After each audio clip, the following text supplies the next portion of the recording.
S'il vous plaît, derrière.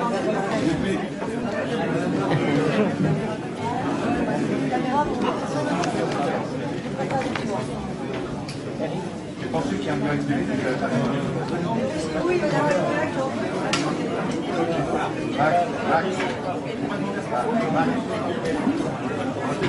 ça va? Bonne année.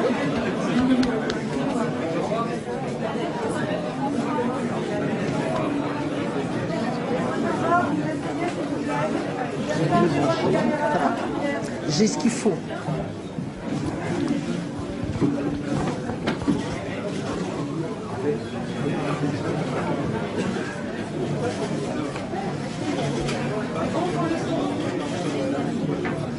C'est bon? Bien, mesdames et messieurs et chers amis, d'abord, permettez-moi de vous dire le plaisir que j'ai, que nous avons de vous accueillir ici à Solferino, la maison des socialistes, mais j'ai finalement l'impression que c'est aussi parfois un peu votre maison, en tout cas pour un grand nombre d'entre vous qui êtes souvent ici avec nous. Donc soyez les bienvenus rue de Solferino. Je voudrais bien sûr vous présenter tous les vœux du Parti socialiste, des vœux chaleureux pour 2011 et d'abord des vœux pour chacun et chacune d'entre vous. Évidemment la santé. Chez nous, dans le Nord, on dit la santé, l'or, ça suffit. Bon, alors voilà, mais je ne suis pas sûre que ça suffise totalement. Donc la réussite et surtout beaucoup de joie, de petites joies, celles qui font le bonheur de l'existence, et puis aussi des grandes joies. Il ne faut pas s'en priver. Et puis je voudrais penser aussi à ceux d'entre vous qui ont été souffrants pendant cette année. Nous en connaissons, ceux qui ont perdu un être cher. Et je voudrais leur dire que j'espère que cette année sera plus douce, plus sereine. Je ne peux pas ne pas penser à vos médias. On ne peut pas dire que la santé économique aujourd'hui des médias soit bonne en France. Je crois qu'il faut souhaiter en 2011 que les choses s'améliorent parce que le pluralisme et la force des médias, c'est la force de la démocratie. Donc là aussi, des vœux pour chacun de vos médias. Après 2 années difficiles liées à la crise, on espérait une année 2010 meilleure. Malheureusement, je crois que ça n'a pas été le cas. Ça n'a pas été le cas d'abord parce que la crise économique est toujours là. On l'a vu avec ces crises aiguës d'attaques contre certains pays, l'Irlande, la Grèce, le Portugal, et puis par cette situation économique qui, dans la plupart des pays européens, et notamment en France, continue à être vraiment extrêmement lourde. Et puis cette année 2010, on peut le dire, les guerres se poursuivent. En Afghanistan, en Irak, on a vu des attentats contre les chrétiens en Irak, aussi en Égypte, et puis à nouveau ces derniers jours, alors qu'à la rentrée de septembre on avait quelques espoirs, des tués, des blessés au Proche-Orient. Là aussi les espoirs sont une fois de plus déçus. De nombreux pays vivent des crises politiques extrêmement inquiétantes actuellement. Je pense évidemment à la Côte d'Ivoire avec Laurent Gbagbo qui refuse de suivre tout simplement ce qu'on lui ont dit dans les urnes ses compatriotes. Je pense au Liban qui n'en finit pas lui non plus de se déchirer et qui tombe à nouveau dans une nouvelle crise, à l'Algérie, à la Tunisie, où le peuple, les peuples se battent pour plus de justice sociale et pour plus de liberté. Et je voudrais redire devant vous ici le soutien et la solidarité de tout le Parti socialiste au peuple tunisien. Et je redis aujourd'hui que nous demandons que la France adopte une position forte de condamnation de la répression inacceptable dans ce pays. Je le redis au nom de tous. Et puis, l'année 2010 a vu se succéder nombre de catastrophes naturelles, et je dirais même d'une ampleur et d'une violence inégalées. Comme si finalement la planète avait voulu infliger aux chefs d'État qui n'ont pas réussi à se mettre d'accord à Copenhague une sanction. On ne peut pas ne pas constater que tous ces phénomènes météorologiques extrêmes auxquels nous avons assisté cette année ressemblent terriblement aux scénarios que nous ont présentés les experts, les climatologues. Ces scénarios pour le XXIe siècle qui sont effectivement catastrophiques. Alors pensons aux victimes, bien sûr en France, de Xynthia, de la tempête, mais aussi des inondations dans le Var, et puis plus loin de nous, des inondations au Pakistan cet été, et celles qui ont lieu actuellement encore en Australie et au Brésil. Vous avez vu encore le nombre de victimes et le nombre de morts. Et puis pensons aussi à la canicule, autre aspect, à canicule et les incendies qu'a connu la Russie cet été. Mais je voudrais ce matin faire en sorte que nos pensées aillent vers Haïti. Cela fait un an que ce pays a vécu un immense tremblement de terre et qu'il vit aujourd'hui dans une détresse absolue. Le tremblement de terre, le choléra, voilà aujourd'hui les conséquences de ce désastre social, de ce désastre humain, et puis peut-être aussi le fait que la solidarité n'a pas été à la hauteur ou n'a pas été organisée de manière à pouvoir répondre à des catastrophes de cette nature. Alors je redemande à la France et à l'Europe de tout faire pour que ce pays meurtri puisse enfin revivre, reprendre un peu d'espoir. Il survit à peine aujourd'hui, chaque jour. Des Haïtiens meurent dans des conditions épouvantables. Toutes ces catastrophes dans une économie mondialisée ont aussi des conséquences. Je pense par exemple à la destruction des ressources agricoles qui ont eu lieu un peu partout sur le globe et donc à l'augmentation par exemple du prix du blé sur tous les continents. Évidemment, nous allons pouvoir former le vœu que les éléments s'apaisent. Mais pour nous qui croyons à la volonté des hommes et des femmes de choisir leur destin, je crois qu'il faut, au-delà des phénomènes naturels, faire en sorte que nous puissions porter atteinte à ces phénomènes environnementaux qui créent tant de désordre. Évidemment, il y a eu le succès de la conférence de Nagoya sur la biodiversité. C'est un point positif. Il y a eu aussi ces nouveaux rendez-vous pris à Cancun. Ce n'est pas tout à fait satisfaisant, mais c'est quand même un espoir. Néanmoins, je crois que toute la gauche ou les socialistes et toutes les femmes et tous les hommes qui veulent laisser une autre planète à nos enfants aimeraient que 2011 s'ouvre avec une volonté politique des dirigeants du monde de faire en sorte de prendre enfin les mesures pour lutter contre l'augmentation de la température et la protection du climat. Et puis quand nous regarde en ce début d'année, je sais nous y pensons tous, cette année 2011 a commencé par cet odieux enlèvement et la mort de 2 de nos compatriotes au Niger le week-end dernier. Cela nous rappelle, à quelques jours des fêtes, combien l'instabilité du monde et la barbarie du terrorisme sont là. Le terrorisme auquel notre pays, comme d'autres, est exposé. Et je voudrais ce matin penser à Antoine et Vincent, penser à leurs familles qui veulent comprendre, penser à leurs proches. Nos 2 jeunes compatriotes ont perdu la vie parce qu'ils étaient là où ils étaient au moment où ils l'étaient et parce qu'ils étaient français. Et donc aujourd'hui, dans ces moments, bien sûr la France a le devoir d'être unie et je crois que tout le monde a eu cette pensée en tête. Et le gouvernement, lui, a le devoir de faire toute la lumière sur ce qui s'est passé et d'en informer l'opinion. Alors évidemment, dans ce contexte difficile, je veux quand même vous donner des vœux d'optimisme en ce début d'année pour vous, pour les médias que vous représentez et plus généralement par-devers vous, pour l'ensemble de ce que représente la liberté de la presse partout dans le monde. C'est un bien précieux. Elle est aussi un bien fragile et 2010 là aussi l'a bien montré. La liberté d'opinion sans contrainte, comme le droit d'expression sans crainte, sont attaqués partout dans la planète. De manière violente, bien sûr, dans certains pays, la Chine, l'Iran, de manière insidieuse mais ô combien existante, en Russie, en Hongrie, au sein même de l'Union européenne. Les journalistes font leur métier, souvent dans des conditions difficiles, pour remplir une mission qui est absolument indispensable à la démocratie, informer toujours l'opinion sur ce qui se passe.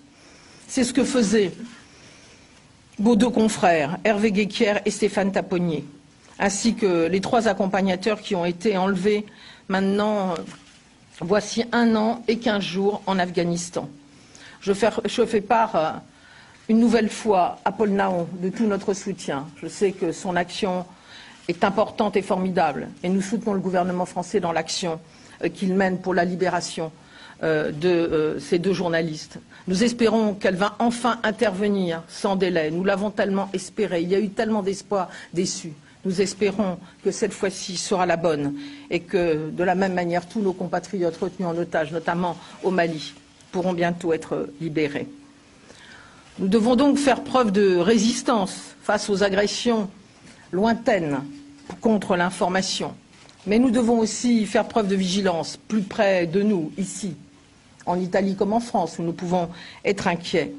Cette année a été une année difficile pour la presse dans notre pays.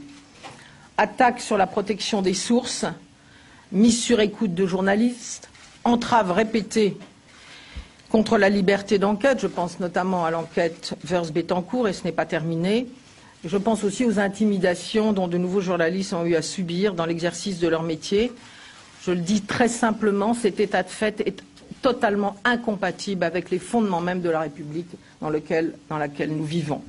Et face à cette réalité, je forme le vœu que la presse puisse faire son métier tout simplement ici dans notre pays comme partout dans le monde. L'année a été difficile pour la presse, je viens de le dire, mais elle a été, nous le savons tous aussi, très difficile pour les Français. Dans le message que je leur ai adressé le 31 décembre, j'ai fait un vœu, le vœu le plus cher, qui est le mien, qui est celui de toutes les femmes, tous les hommes de gauche, tous ceux qui ont envie de porter peut-être aussi un peu plus d'humanisme dans nos sociétés. Mon vœu le plus cher, donc, pour la France, est de retrouver une France qui soit à la fois forte, juste et confiante. C'est la direction que je souhaite pour mon pays et c'est vers cela que le travail des socialistes va se tourner cette année. L'histoire, vous savez, ce n'est pas un tapis roulant sur lequel il suffirait de se laisser mener en espérant que ça ira un peu plus vite ou peut-être un peu moins vite, ça dépend des temps. Non, l'histoire, c'est ce que nous en ferons. C'est ce que nous en ferons. L'histoire, c'est toujours un résultat et jamais un postulat. Et donc, à l'heure de début d'année, à l'heure des espoirs, à l'heure des bilans, à l'heure des résolutions, c'est ma conviction. Je ne fais pas de la politique pour me résigner ou pour céder au prêt-à-penser. Les socialistes veulent aujourd'hui inventer les réponses pour changer ce système qui a tant failli et qui a créé tant de drames, tant d'injustices, tant d'inégalités, ici, mais aussi partout dans le monde. Comme le dit avec force et émotion Stéphane Hessel, il faut s'indigner. J'ai bien aimé la façon dont il parlait de l'indignation. Dans indignation, il y a d'ailleurs dignité.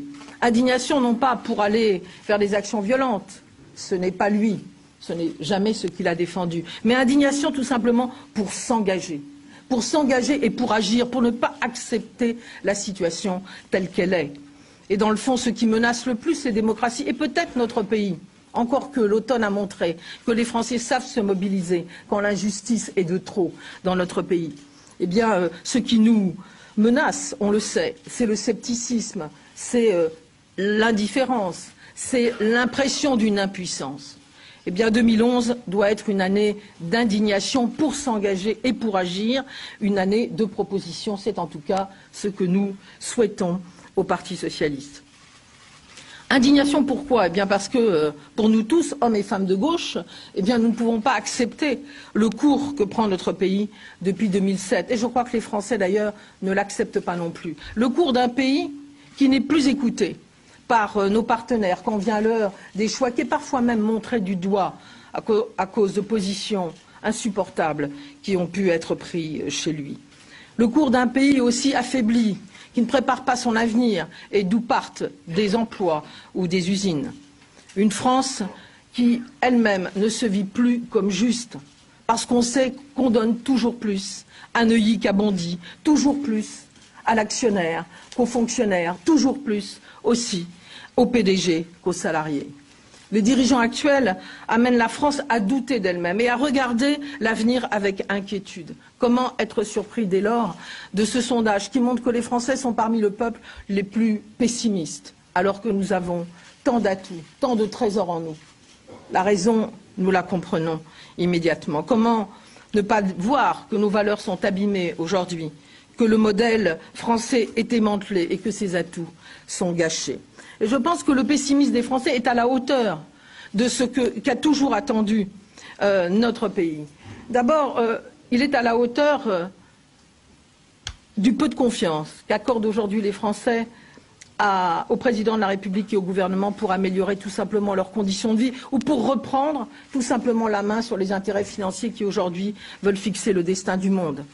Et une telle réalité est très douloureuse pour la France. La France a toujours pensé que les valeurs qu'elle portait étaient des valeurs universelles et qu'elle devait porter la lumière, pas seulement chez elle, mais les lumières partout dans le monde. Depuis le XVIIIe siècle, la France est un pays de raison qui est porteuse de valeurs. Elle voudrait retrouver aussi cela. Car la France est La nation qui, depuis plus de 2 siècles, a forgé sa construction sur la liberté comme condition, sur l'égalité comme horizon, sur la fraternité comme mobilisation, mais aussi sur la laïcité comme organisation. Et l'optimisme des Français, c'était de porter ce carré magique chez eux, mais aussi à l'extérieur, comme je viens de le dire. Et comment ne pas voir aujourd'hui que l'argent menace la liberté, que l'injustice menace l'égalité, que le chacun pour soi met en cause la fraternité et que le communautarisme religieux et ethnique remet en cause la laïcité. Alors être socialiste en 2011 et l'être en 2012 et pour après, eh bien c'est vouloir renouer le fil du projet de civilisation français, celui de la Révolution et de 1848, celui de 1936, celui de 1945 et du programme de la libération de 1980 à 1997, celui qui rend finalement la France plus belle parce qu'elle est universelle et qu'elle défend ses valeurs partout dans le monde. 2011 sera pour nous une année d'action. J'ai parlé de l'indignation, mais indignation pour agir, pour s'engager, parce que face à ce désordre et à ce délitement, nous ne baisserons pas les bras. Nous ne baisserons pas les bras parce que nous nous y sommes engagés. Ce sont nos engagements propres, personnels et collectifs en tant que parti, en tant que force de progrès. Mais c'est aussi ce dont les Français ont besoin, parce que nous leur devons. Car malgré les difficultés, ils continuent à se battre pour vivre mieux, pour leurs enfants, pour leurs entreprises, pour leurs services publics, pour leur territoire et même pour leur culture. Ils aimeraient tant que nous soyons capables aujourd'hui de construire le patrimoine de demain. Notre culture paraît, elle aussi, malheureusement, en panne. Alors les Français nous attendent, je le crois. L'année dernière, je vous disais, ils nous regardent, mais ils ont encore quelques doutes. Je ne dis pas que quelque chose est joué, mais je dis qu'ils nous attendent, à condition que nous soyons capables d'être au rendez-vous. Et je leur dis, nous sommes déjà au rendez-vous. Partout où nous sommes en responsabilité, dans nos communes, nos métropoles, nos départements, nos régions. Et puis, nous le serons. Nous le serons pour porter l'alternative en 2012. Je le dis avec force, mais la force peut être tranquille, on le sait. Nous préparons 2012 pour gagner, pour gouverner, pour transformer profondément notre pays. Alors en 2011, eh bien, les socialistes présenteront aux Français le projet de société qu'ils veulent pour notre pays. Je le dis en quelques mots, mais vous le savez, nous voulons une économie du bien-être qui réponde aux besoins réels de nos concitoyens, qui soit capable de produire durable et dans des bonnes conditions sur le plan social et qui soit capable de préparer l'avenir. Nous voulons aussi une société du respect qui redonne sa dignité et sa chance à chacun. C'est ça l'égalité réelle et qui construit le vivre ensemble. La laïcité est là aussi très importante. Nous voulons une République citoyenne où vivent les contre-pouvoirs, un vrai changement par rapport à aujourd'hui, où fleurit le débat démocratique et où les Français ont tout simplement envie de se mobiliser pour accompagner ce changement qu'ils attendent. Et puis nous voulons une France qui retrouve sa voix et son poids dans le monde et qui défende ses valeurs, tout simplement. Les chapitres de notre projet sont déjà largement écrits. Nous avons beaucoup travaillé, vous le savez, et nous avons bâti au fur et à mesure de ce que nous appelons dans notre jargon, nos conventions, nos forums, les réponses pour faire en sorte que cette société soit possible. Le travail a été considérable et je voudrais remercier tous ceux, syndicalistes, membres des réseaux associatifs, intellectuels, experts, chefs d'entreprise et bien sûr l'ensemble de nos militants, de celui qui a écrit un amendement dans sa section en pensant à son voisin qui n'en peut plus, jusqu'à ceux qui travaillent ici et qui sont autour de moi aujourd'hui. Ce sont tous ces mouvements, toutes ces contributions qui ont permis que nous soyons aujourd'hui en capacité de proposer un projet. En 2011, nous parachèverons donc ces propositions, nous y mettrons la cohérence, nous hiérarchiserons et nous expliquerons comment nous faisons des choix et comment nous finançons.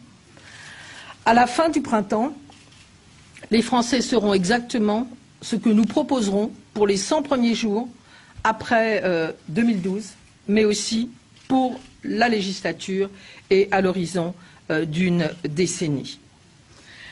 Nous prendrons en 2012 des décisions qui s'imposent pour retrouver une France forte parce que dynamique, juste parce que solidaire et confiante parce qu'apaisée. Mais avant 2012, il y a 2011. Et quand on est des hommes et des femmes politiques responsables, on imagine les souffrances qui vont être encore celles des Français, les espoirs déçus, les initiatives perdues, si l'on n'agit pas dès maintenant. Et 2011 doit aussi être une année utile. Le président de la République a dit que 2011 devait être une année utile pour la France. Alors, nous le prenons au mot. Nous savons que c'est souvent difficile de le prendre au mot, mais prenons-le au mot et disons-lui simplement, Monsieur le Président, cette année, si vous voulez qu'elle soit utile, vous avez une priorité absolue qui s'impose à vous, l'emploi, l'emploi, l'emploi. L'emploi devrait occuper le gouvernement matin, midi et soir. Nous avons plus de 4 millions de personnes qui sont demandeurs d'emploi, dont un tiers de seniors. Un jeune sur 4 est au chômage dans notre pays. Alors faire l'emploi, la priorité des priorités, comme nous le souhaitons, c'est fixer de nouvelles règles d'abord dans le système financier international. Alors vous allez me dire, on a de la chance, on prend la présidence du G20. Cela peut être une chance. Si effectivement, enfin, on sort des discours et des coups de menton pour faire en sorte que le système financier mondial soit régulé, pour faire en sorte que la solidarité puisse exister et que les relances économiques puissent être organisées, notamment au niveau européen.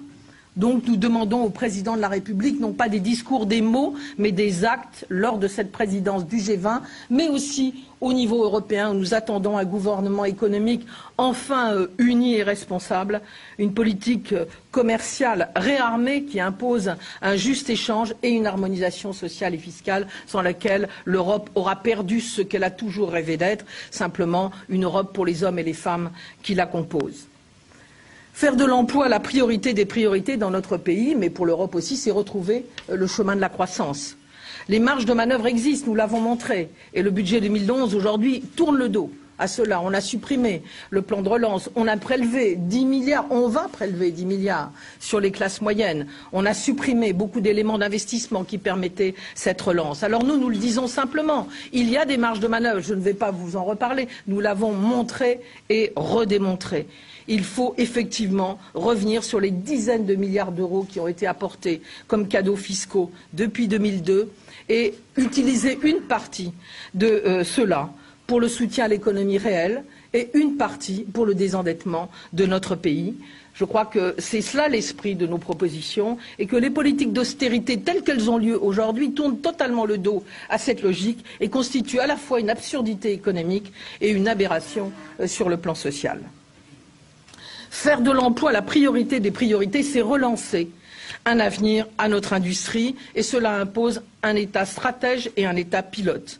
Vous savez que nous défendons notamment un pôle public d'investissement industriel, mais nous montrerons en 2011 que partout où nous sommes en responsabilité, dans les régions et dans les métropoles, nous agissons aujourd'hui pour les emplois de demain. Ce sont nos élus qui portent les pôles d'excellence de la France, avec les chefs d'entreprise, les chercheurs, les organismes de formation, qui fixent des filières de compétitivité, qui accompagnent les PME quand les banques les abandonnent, et même l'État, et qui créent et qui apportent aux créateurs d'entreprises des possibilités de se développer. Oui, nous le dirons et nous le montrerons, la France a besoin des socialistes qui, là où ils sont, effectivement, préparent son avenir économique. Et faire de l'emploi la priorité des priorités, bien sûr, c'est agir pour les jeunes. Vous savez, vous connaissez nos propositions. Nous voulons dès maintenant ces 200 000 emplois d'avenir pour les jeunes. On en a besoin pour l'économie verte, pour des emplois de service, pour préparer l'économie de demain. Lutter contre le décrochage, mais aussi apporter une formation à chaque jeune. Nos propositions sont connues. Elles pourraient, dès maintenant, être mises en application. Faire de l'emploi la priorité, c'est aussi empêcher les licenciements financiers en rendant plus coûteux les licenciements dans des groupes qui font des bénéfices et en donnant la possibilité, nous l'avons proposé, aux salariés, lorsqu'il y a véritablement une action des actionnaires qui va à l'encontre de l'intérêt de l'entreprise, de pouvoir saisir le juge pour arrêter ces pratiques. Si cela avait été le cas, et ça existe dans d'autres pays, eh bien nous n'aurions pas vécu beaucoup de drames, dont ceux de Continental ou de Molex, par exemple. Deux exemples absolus de l'aberration de groupes qui ferment des établissements qui sont rentables, qui font de l'argent, qui gagnent, et en compétitivité, en compétences pour les salariés et en marché, tout simplement parce qu'il y a peut-être la possibilité de placer 1% de plus de fonds quelque part pour gagner un tout petit peu plus d'argent. Et puis préparer l'emploi de demain, c'est aussi valoriser le travail. Nous l'avons dit, ce sera au cœur même de notre projet de société. Nous connaissons le projet de M. Sarkozy, il le met en place, contrairement à ce qu'il avait dit. Moins de travail, moins de salaire, plus de stress, plus de précarité. Et dans le fond, ce projet, eh bien, des membres de l'UMP et du gouvernement ont expliqué récemment ce qu'ils en pensaient pour la fonction publique. C'était un bon exemple de leur modèle de la valorisation du travail, à l'inverse même de ce que nous voulons faire. On voit d'ailleurs ce qu'il en advient. Ils voudraient toujours moins de fonctionnaires, toujours plus précaires. On supprime leur formation, on ne leur donne plus les moyens de remplir tout simplement leur mission. Et les résultats sont là, on le voit dans tous les services publics. L'école, où les démissions des jeunes enseignants se multiplient. La poste où la souffrance dans le travail explose. Le pôle emploi, où les gens disent non, c'est plus possible, on n'y arrivera pas. On regarde l'Allemagne, Monsieur le Président, regardez l'Allemagne et les moyens qu'elle met pour accompagner les chômeurs. Là, voilà un bel exemple à aller chercher en Allemagne, je ne parle pas de la durée du travail. Alors cessons les faux débats et concentrons-nous sur les vraies réponses. Voilà ce que nous souhaiterions que l'on fasse pour que l'emploi n'attende pas 2012 pour redonner de l'espoir à ceux qui sont licenciés ou à ceux qui sont en dehors du marché du travail.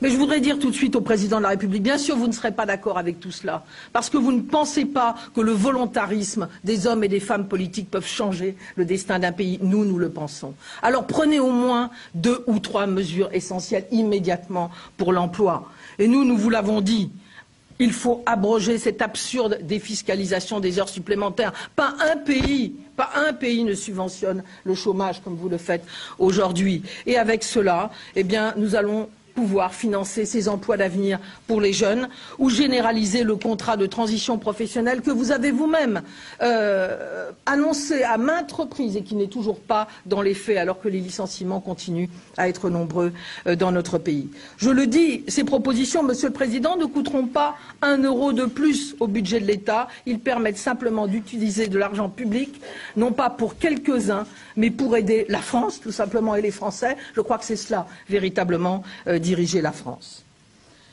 Alors oui, notre pays a besoin de croissance et d'emploi, mais je voudrais juste aborder cela auprès de vous. La France a besoin de confiance. C'est absolument évident quand on regarde comment les Français ont l'impression aujourd'hui que nous sommes dans un pays en déclin. Ce n'est pas ce que nous pensons, mais certains le pensent. Ils nous disent la France fout le camp, la France se rétrécit, la France n'est plus elle-même.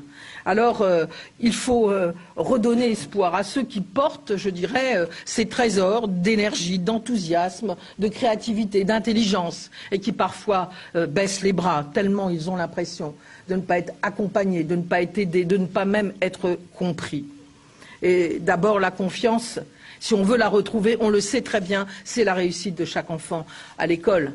Et nous avons démontré, lors de nos propositions, comment l'éducation nationale pouvait, en changeant ses pédagogies, en changeant ses rythmes scolaires, en accompagnant mieux ceux qui sont les plus en difficulté, redonner vraiment sa chance à chacun, alors que nous avons appris cet automne ce que nous disions, nous, depuis longtemps, que malheureusement la France aujourd'hui est un des pays les moins bien placés sur le plan du classement des pays développés pour permettre l'avenir de chaque enfant, quelle que soit sa catégorie sociale.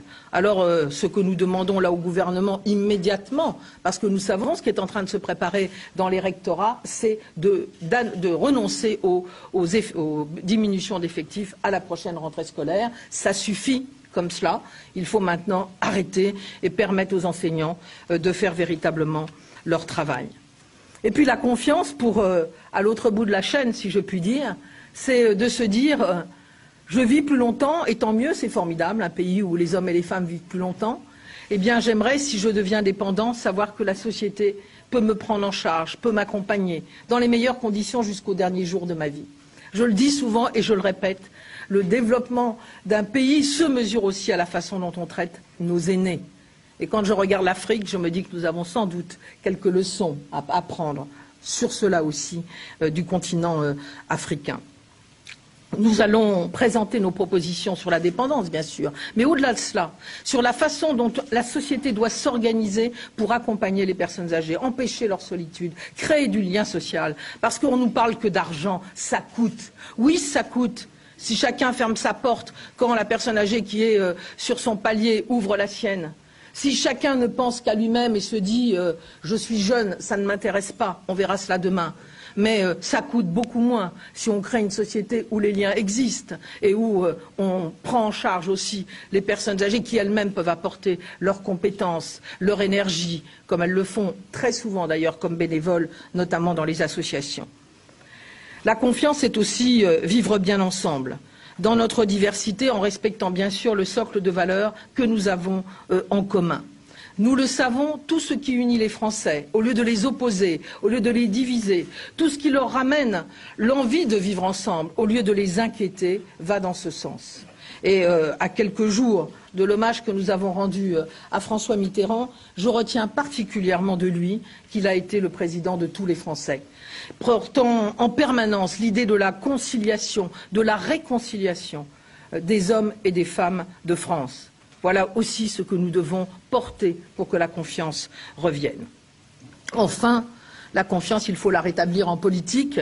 Les affaires, les conflits d'intérêts, la concentration des pouvoirs, la suppression des contre-pouvoirs, la confusion des rôles a créé un climat assez délétère dans notre pays et qui amène les Français à douter des politiques. Voilà pourquoi nous le disons en permanence et nous le faisons. Nous devons être exemplaires pour porter haut l'exigence d'un renouveau démocratique. C'est le sens des propositions que nous avons faites pour la rénovation de notre parti. Vous savez, le non-cumul est déjà en marche. On a beaucoup glosé sur cela, comme sur ce dont on glose ces derniers jours. Eh bien, finalement, ça marche. Eh bien, les primaires, elles vont se faire. Quel formidable acte de confiance vis-à-vis des Français. C'est un vrai acte non seulement de confiance, mais c'est une révolution démocratique que de dire aux Français qui veulent le changement, vous allez aider à choisir. Vous allez choisir vous-même le candidat des socialistes et j'espère de la gauche. Vous allez le choisir pour pouvoir effectivement changer la France et l'accompagner ensuite et nous accompagner, mobiliser pour changer notre pays. Voilà, mesdames et messieurs, comment nous abordons l'année 2011. J'ai la conviction que pour la France et pour l'Europe, la gauche tient aujourd'hui les clés de l'avenir. La droite échoue partout, en France comme en Europe. Ses choix mettent l'Europe en danger de sortir des radars de l'histoire. Il y a la France, il y a l'Europe, pour nous, tout est lié. Alors nous, socialistes, nous savons que pour gagner 2012, il faut réussir 2011. Notre feuille de route est désormais claire, je vous la rappelle, gagner en mars les élections cantonales pour que le bouclier social que constituent nos départements puisse effectivement encore s'étendre, présenter en mai notre projet pour la France, ça sera un joli mois de mai, j'espère, réussir en septembre les élections sénatoriales, choisir en octobre, les Français le feront avec nous, le meilleur candidat pour porter notre projet auprès des Français et rassembler la gauche autour d'un projet et d'une démarche gagnante pour les élections de 2012. J'y mets toute mon énergie, car nous devons, nous, ici, en appeler à toute la gauche. Nous devons être, je l'ai déjà dit plusieurs fois, nous devons être rassembleurs pour tous, et c'est ce que nous essayons de faire. Voilà la feuille de route qui va être notre boussole pour 2011. Alors je voudrais simplement conclure, après avoir commencé ces vœux qui vous sont adressés avec malheureusement une litanie d'angoisse, de peur, de drames qui se sont déroulés en 2010, vous dire que moi-même, le Parti socialiste aborde cette année 2011 avec optimisme. Avec optimisme d'abord parce que nous nous sommes tournés vers la France et les Français depuis plusieurs mois. On en avait besoin, et aussi, je crois. Aussi parce que nous avons beaucoup travaillé, beaucoup discuté, et nous continuerons à discuter. Nous sommes un parti de débat. On ne peut pas vouloir la démocratie partout et pas chez nous, mais aussi un parti extrêmement attaché aux valeurs qui sont les siennes. Autrement, le débat n'a pas d'intérêt. Et nous avons aussi beaucoup innové dans les propositions que nous faisons pour remplacer ce système, je l'ai dit, qui a failli. Et puis, avec optimisme aussi, parce que les socialistes, en cette rentrée 2011, partagent le même état d'esprit, à la fois grave et responsable par rapport aux enjeux qui sont devant nous, mais je crois aussi enthousiaste. Enthousiaste parce qu'il s'agit tout simplement d'apporter à notre pays un avenir meilleur. Alors je le dis avec confiance aux Français, les socialistes sont prêts et le changement est proche. Voilà, bonne année 2011. Merci.